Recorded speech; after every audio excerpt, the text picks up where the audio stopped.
President Lee Jae-myung has arrived in Chile for the second leg of his South America trip, where he'll meet with Chilean President José Antonio Kast to modernize the free trade agreement and expand cooperation on critical minerals and energy. The US military has resumed strikes on Iran 6 days after its last airstrikes, calling them a powerful response to Tehran's ballistic missile attack on American forces in Jordan, a move that has derailed diplomatic momentum. The US Federal Reserve has held interest rates steady for a fifth consecutive meeting, with Chair Kevin Walsh citing the economy's resilience and the need for more clarity on inflation, despite renewed pressure from Trump to cut rates. Hello and thanks for joining us on Arirang News.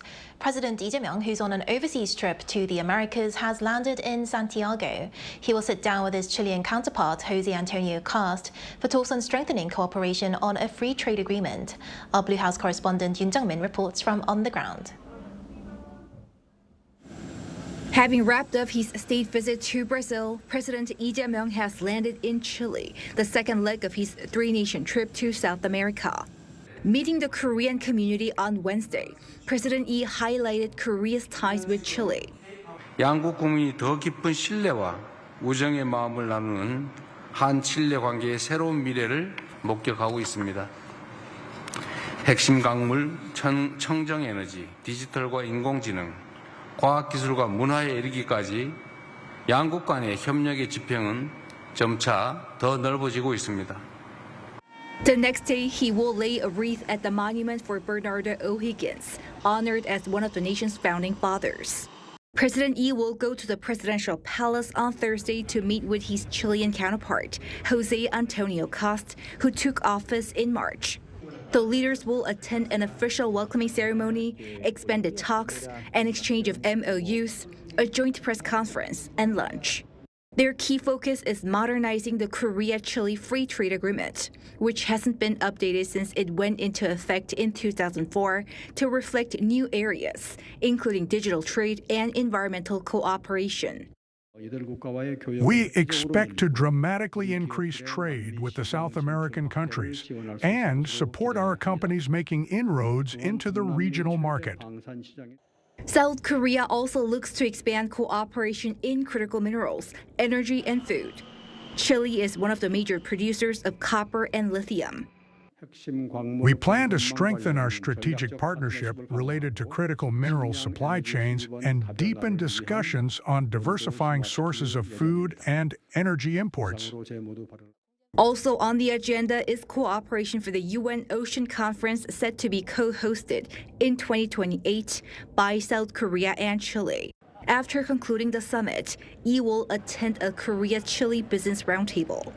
The South Korean president's trip to the key economic power in South America takes place as the country looks to expand its diplomatic horizons to the global south.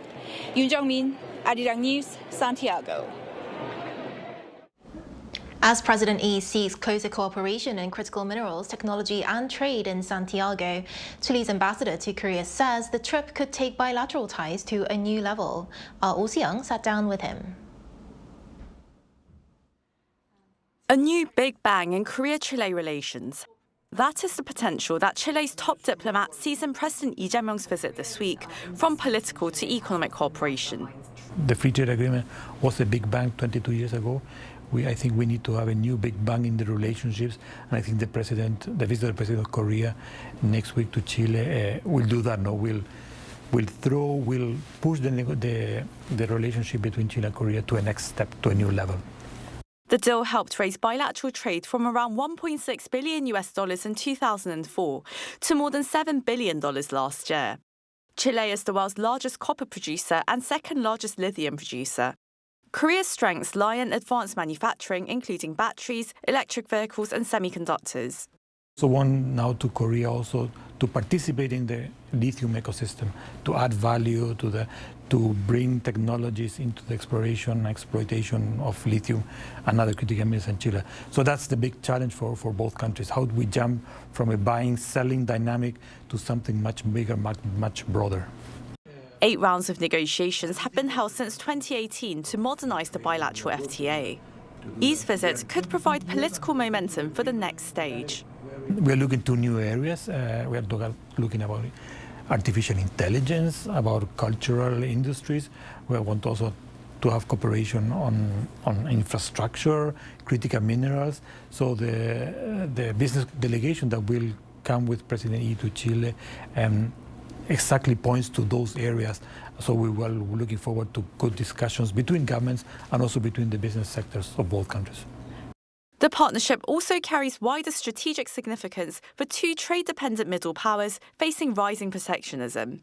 The two countries coordinate through platforms like the Asia-Pacific Economic Cooperation and the Digital Economy Partnership Agreement.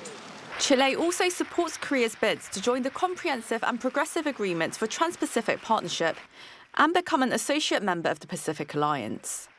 Chile and Korea have a long story of shared values regarding multilateral trade system, the importance of rules in trade, the importance of rule in multilateralism in general, the importance of regional cooperation, and we are working also very closely together to try to protect the multilateral system, and protectionism can only be fought with more open trade. The ambassador hopes to see the relationship continue to expand outside official diplomacy. So it's a good way to discuss how, in this new approach of the relationship between Chile and Korea, both countries should work together. And when I say countries, I mean governments, private sector, universities, and people. Yi's two-day visit is the first by a Korean president since Park Geun-hye traveled to Chile in 2015. It will also be his first meeting with President Jose Antonio Kast, who took office in March. Usyang, Arirang News. The U.S. military has launched strikes against Iran following an attempted Iranian missile attack on American forces in Jordan. U.S. Central Command described the operation as a powerful response, launched just hours after President Donald Trump vowed to hit Iran very hard. Our Chung Hye-rim reports. The U.S. military has launched a new round of strikes against Iran. U.S. Central Command announced that the operation began at 8 p.m. Wednesday Eastern Time, describing it as a powerful response to Iran's attempted attacks on American forces in the Middle East a day earlier. Explosions were heard in several locations across southern Iran. The strikes came after U.S. President Donald Trump vowed to hit Iran very hard, following Tehran's launch of ballistic missiles at American forces stationed in Jordan. In the meantime, we're going to be hitting them very hard because it's our turn to hit them. They know it's coming. Iran's Islamic Revolutionary Guard Corps said it had fired several ballistic missiles at a U.S. airbase and a military center in Jordan. The U.S. military described it as an attempted surprise attack, saying all incoming missiles were intercepted. Jordan's military also said it intercepted 5 missiles launched from Iran. Following a brief lull, the resumption of attacks from both sides has derailed diplomatic momentum, casting serious doubt on efforts to revive the ceasefire. Meanwhile, a suspected drone strike hit a U.S.-owned gas storage tanker at Egypt's Mediterranean port of Damietta. Maritime security firms said the attack struck the Energos Winter, sparking a fire that spread to another vessel. Egypt's petroleum ministry confirmed fires aboard 2 ships but did not identify the cause. It said the flames were brought under control and that no injuries or fatalities were reported. Responsibility for the suspected strike remains unclear. Chung Hye-rim, Arirang News. Meanwhile, in the U.S. Federal Reserve keeps interest rates unchanged for a 5th straight meeting, citing persistent inflation and uncertainty despite recent economic shocks. The decision comes as President Donald Trump renews pressure for lower borrowing costs, while Fed Chair Kevin Walsh says policymakers remain focused on restoring price stability. Lee Seung-jae reports. The U.S. Federal Reserve has left interest rates unchanged for a 5th straight meeting, choosing to wait for more clarity on inflation and the broader economic outlook despite renewed pressure from President Donald Trump to cut borrowing costs. At the end of its 2-day Federal Open Market Committee meeting, the Fed voted 9-3 to keep its benchmark interest rate at a range of 3.5 to 3.75%. The decision leaves the interest rate gap between South Korea and the United States at as much as 1 percentage point. Today, as you know, our committee decided to vote by a 9-3 vote to maintain the target range for the federal funds rate at 3.5% to 3.75%. Speaking after the meeting, Fed Chair Kevin Warsh said the central bank remains firmly committed to its 2% inflation target, while describing the U.S. economy as showing impressive resilience despite recent shocks, including renewed fighting in the Iran war. Warsh acknowledged that inflation remains above the Fed's target and said policymakers will continue to monitor incoming data carefully. Broadly, if you said to me standing in front of you, I abide fully by the strategy document, we're going to deliver 2% inflation and not a whisper more. But to achieve that, I'm looking at a broader set of inflation data than PCE. Asked whether another rate hike would be the best response if inflation stays elevated, he said higher rates could be part of the solution, but stressed that any decision would be based on a broad assessment of economic conditions rather than inflation alone. The decision comes days after President Trump once again urged the Federal Reserve to lower interest rates, arguing that the United States should have the lowest interest rate in the world to support economic growth. When asked about the Fed's decision on Wednesday, Trump praised Warsh as fantastic, brilliant, and smart, while reiterating that he would still like to see lower interest rates in the months ahead. 이승재, Arirang News. Samsung Electronics on Thursday said its second quarter operating profit rose more than 1,800% from a year earlier to 89.5 trillion won, or approximately $62.1 billion. Sales increased 130% to 171.5 trillion won. Its chip division posted 127.5 trillion won in sales and 89.2 trillion won in operating profit. Record DRAM and NAND sales drove another record quarterly performance following the first quarter. Samsung said it expects earnings growth to continue in the second half as semiconductor demand remains strong. South Korea's financial authorities are considering new measures to rein in extreme stock market volatility. Finance Minister Koo Yoon-chol met with the heads of financial regulators on Wednesday to discuss possible safeguards. One proposal would limit single stock leveraged ETFs to 20% of an individual investor's portfolio, though no final threshold has been decided. Regulators are also weighing higher financial requirements for brokerage firms to discourage excessive trading, along with a stimulated trading requirement in addition to the current mandatory investor education program. The discussions come after the benchmark stock index tumbled nearly 6% on Wednesday, following an almost 11% plunge the previous trading day.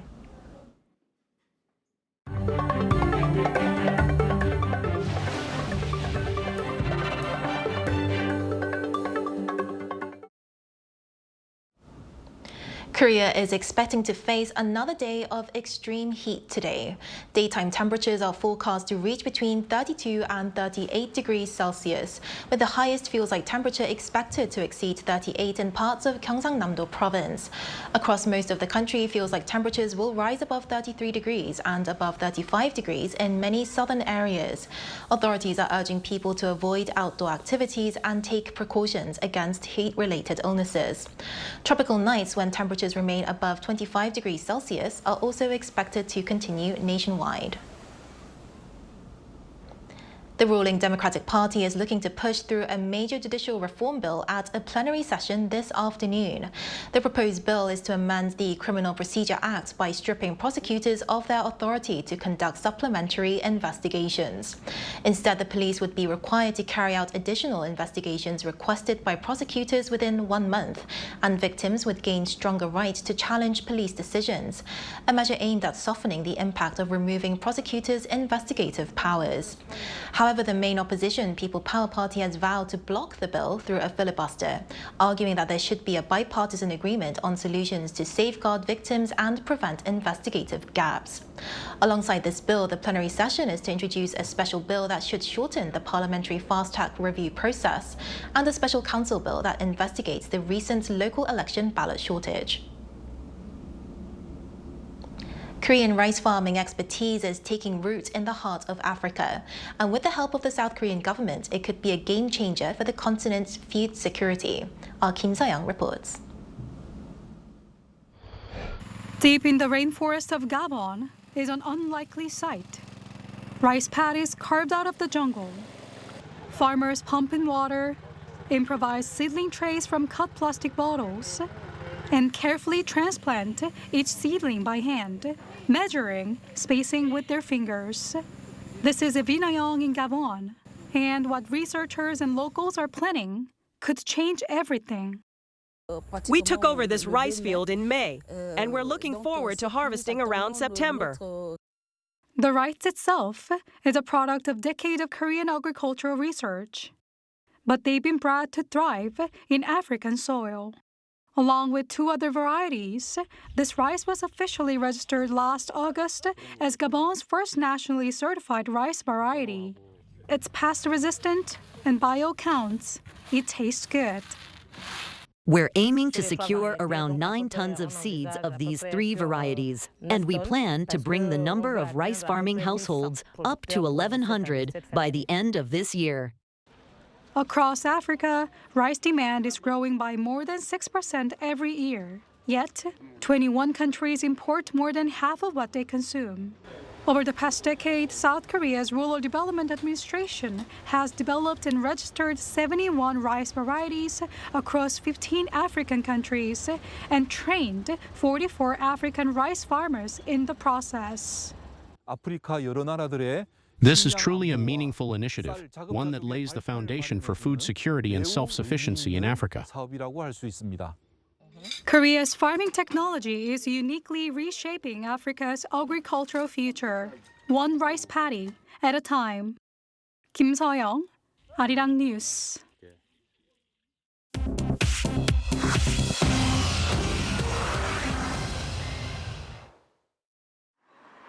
This is the world now. Wildfires in Greece have killed 3 firefighters. 2 firefighters died after becoming trapped in a blaze on Crete. A third died fighting a separate fire in the Peloponnese region. High winds forced residents and tourists to evacuate nearby villages. In Spain and France, major wildfires have stabilized, letting evacuees return home, though both countries are bracing for a new heat wave this week. FIFA President Gianni Infantino is giving member federations a deadline to accept a plan to sell a stake in the World Cup to private investors.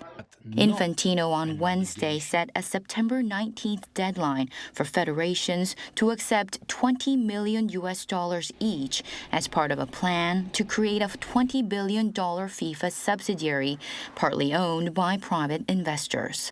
The plan, where the subsidiary would run the World Cup and Club World Cup, is backed by Joshua Kushner, brother of Trump's son-in-law Jared Kushner. European soccer body UEFA is holding an emergency meeting with its members and says opposition to the plan is, quote, significant and growing.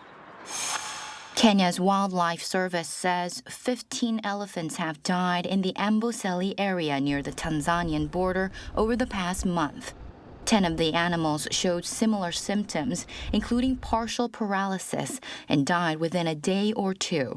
Kenya's Wildlife Service says there's no evidence of any risk to humans. Preliminary tests detected a potential toxic substance, though officials say more analysis is needed. Irish singer-songwriter Glenn Hansard, who won an Academy Award for the 2007 film Once, has died in a motorcycle crash. Police say the crash happened on the outskirts of Dublin before dawn on Wednesday, and that he was pronounced dead a short time later. Glenn won his Oscar for Falling Slowly, a song he co-wrote with Once co-star Markéta Irglova. Tributes poured in from musicians calling Glenn, quote, a great musician, a good friend, and a generous and gracious man. Chu Ji-han, Arirang News.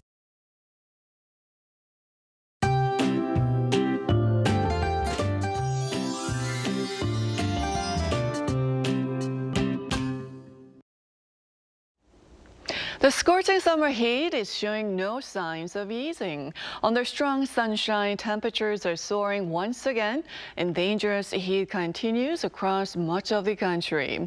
Gyeongsangdo provinces are having the toughest summer, with temperatures hovering around 40 degrees Celsius. And even today, Yangsan and Busan will be both climbing to 39 degrees Celsius this afternoon. So if you're spending time outdoors, remember 3 simple heat safety tips. Drink plenty of water, stay in the shade whenever possible, and take frequent breaks. These small steps can help prevent heat-related illnesses. And this afternoon, Seoul will be getting up to 34 degrees Celsius, Daegu at 37, Gyeongju 38, and Busan at 39 degrees Celsius. Extreme heat and sunny weather will continue for the next several days.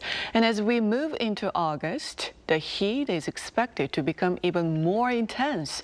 So continue taking precautions and stay safe.